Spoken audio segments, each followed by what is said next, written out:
Alrighty, so today is April 1st, April Fool's Day, and it's day 3, post-op. So, I learned a very valuable lesson this morning that even if you're tired, even if you just want to sleep through the night, you need to set an alarm for your pain medication. I woke up this morning and I was in my own bed, and apparently I had completely forgotten that we just had a total hysterectomy a couple days ago. And I was alerted very quickly to the fact that that had indeed happened. The pain today, let's just do that stupid cute pain scale that they always tell you, 1 through 10, 10 being the worst pain you've ever felt. Well, if you've had endometriosis, you kind of live at a 5 all of the time. Even in the hospital, I was like, meh, I'm at a 7 or an 8. I'm not dying, but it's not the greatest. This morning, we were at DEFCON 9. So I did the only thing I knew how to do was call my mom, and she talked some sense into me and told me to take some meds. So I did take meds. I have slept for, this is probably an easier way to put it, I've probably been awake for about 6 hours total today. So I've slept a lot. I have been completely exhausted. I'm still drinking so much liquid and, freaking water bottles and this disgusting celery juice and, just orange juice, just every kind of liquid I can get in. I've been drinking it, which obviously means you have to go to the bathroom a lot. Speaking of going to the bathroom, I have not done that yet. Part of that is because everything is still trying to wake up from the anesthesia, and partly because I'm terrified. I'm taking, let's see, what cute meds am I on? So I am on 5 milligrams of good old Percocet.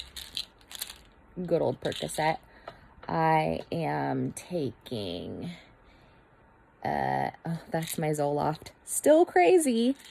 I am also taking 800 milligrams of ibuprofen, and I'm taking those together to make sure that I get some of this inflammation down and then also knock some of this pain out, because when I say this pain was bumping this morning, it was bumping. It was waking the neighbors.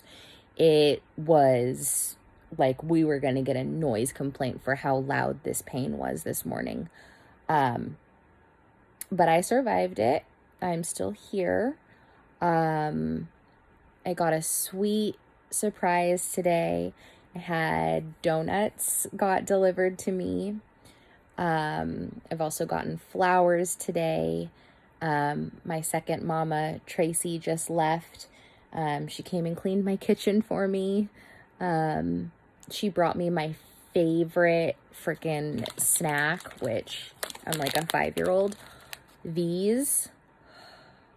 I haven't wanted to eat much today just because my belly feels so full. But she was yelling at me to take my pain pills because we also had my mom on FaceTime, and everyone's yelling at me to take my pills. And since I didn't want to eat anything, she bribed me and said, okay, if you eat a package of these, I'll count that as food. But I just haven't wanted to eat today. My stomach feels fiery, on the inside. My stomach and everything is just so bloated, and the gas is all moving around, and that's incredibly painful. My hips are wrecked. My hips are absolutely killing me. And that is because in my quest for all of the knowledge I needed before this surgery, I stupidly, ladies, anybody, don't do what I'm about to tell you. Don't do it, because you will be traumatized. It will freak you out. You will probably get sick to your stomach. You might want to cancel your surgery. So don't do this. But I decided to take a trip down the YouTube rabbit hole, and I watched a video of the surgery. It's nothing that you want to see. I don't particularly want to describe it. It is traumatic to watch. I understand why my body feels this way, but I'm glad that I know why my hips hurt so bad. There are ligaments that are attached to your uterus, and they are attached to each side of your hips, kind of like bungee cords. And when those are no longer there, is how we're going to go ahead and phrase that, your hips are just kind of loose. They're like, hey, we're here for the party. Like, ain't nobody holding us back. Which also attributes, I did read in a few of the books that my hips will spread after this. And apparently your breasts get larger. So I've been making the joke that I finally get to go through puberty. I don't have to look like a 12-year-old boy anymore now that I just got, my lady parts taken out. That's been helping a bit. Humor is really just, it's like my thing. So I've made it through today. I'm definitely gonna say that the pain was just hot and heavy today. I am mentally preparing myself for tomorrow to be a bit more of the same, just kind of like, I just need to be asleep the whole time. The cat finally decided that I'm okay to be around again. And so she was really sweet today. She slept with me all day, just curled up with me. She really wants to walk on my stomach and like knead my stomach, and it's not time for that yet, girlfriend. But things are okay here. The gas pain is a bit much. I'm not going to complain about it too much, because at least that means that things are moving around in there, and I don't need to worry that, my bowels have stopped. There were no problems with my bowels. They didn't find any endo attached to my bowels or my bladder or any of my other organs, thank God. So I didn't have to have any of that worked on, but it's just the process of getting the anesthesia out of you. And then, it doesn't help when you're popping these constantly. But pop these, take them, do it. I am gonna set a friggin' timer on with Siri and Alexa, and all the bitches in the house are gonna be aware that every 4 hours, like, I need to take something, because it's not worth it. It's just exhausting. Yeah, I want to be awake. I want to talk to all the people on the phone. I want to answer all the text messages. I want to be watching, hours of TV or coloring or reading a book. I can't even really comprehend a lot right now, so I don't think reading a book is going to be my forte. But I'm really seeing the benefit of the sleep, because after I took probably my 4th nap of the day, I was actually able to, I didn't look like this earlier today. I was disheveled. So everybody who saw me on FaceTime today, I'm so sorry, but your girl was looking a mess. I did manage to take a hoe bath today. I was sent some of these wipes that you just run under warm water, and you don't need to rinse yourself. You just kind of, get your parts and whatever. I was able to do that today, which thank God, because I just felt gross. I knew I was clean from before I went to the surgery, because I had to use that ridiculous Hibiclens 3 times, and my skin was like the Sahara Desert. I really just wanted to get lotion on, So I gave myself a hoe bath and felt a bit cleaner after that. And then I was able to get some moisture on my skin because, like I said, I was dry. I stood up and I brushed my teeth today. My mom is very worried that I can get some kind of bacteria or some infection, or, in the hospital is very worried that you're going to get pneumonia. And so in the hospital, they want you to brush your teeth 3 times a day. So I'm making sure I take care of my teeth. I haven't washed this hair because I'm just too scared to take a shower yet. Mainly because I know that the Band-Aids, they're fine to come off, but I don't want to see what's underneath them. I know that they're stitched and sutured and all cool, but I personally don't want to see any of that yet, especially with how distended my belly is right now. Probably tomorrow, I'm going to try to do a change of scenery in these videos and not have this crazy harsh light on me and stuff. And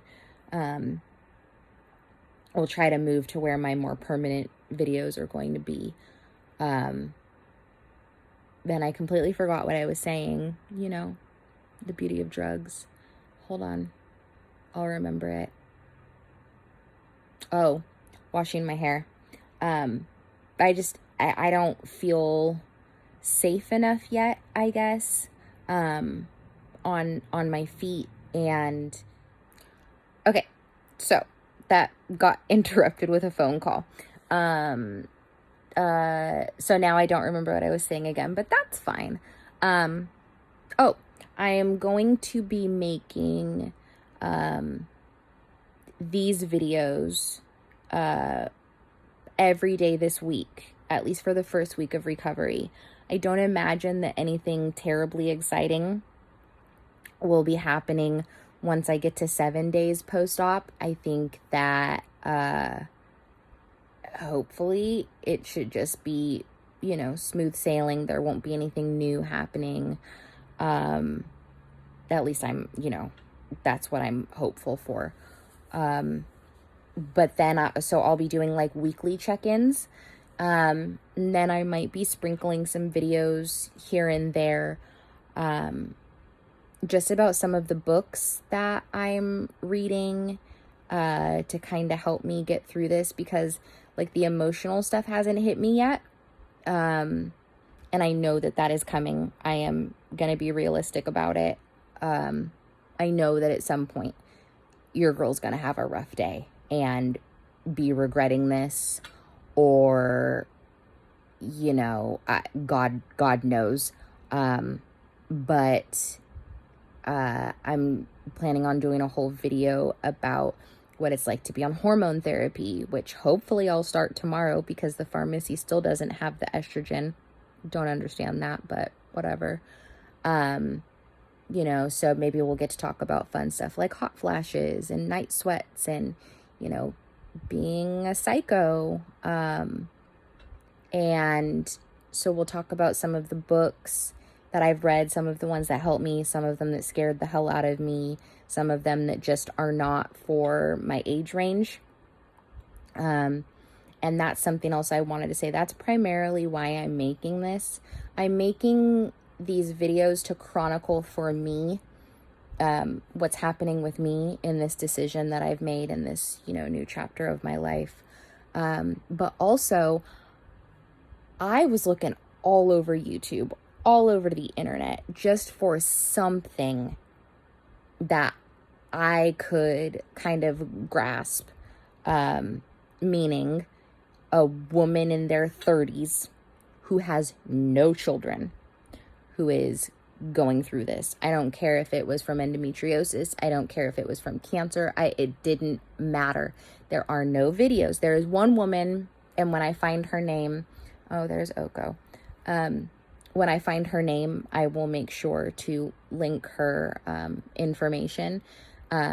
She was in her 30s. She didn't have kids.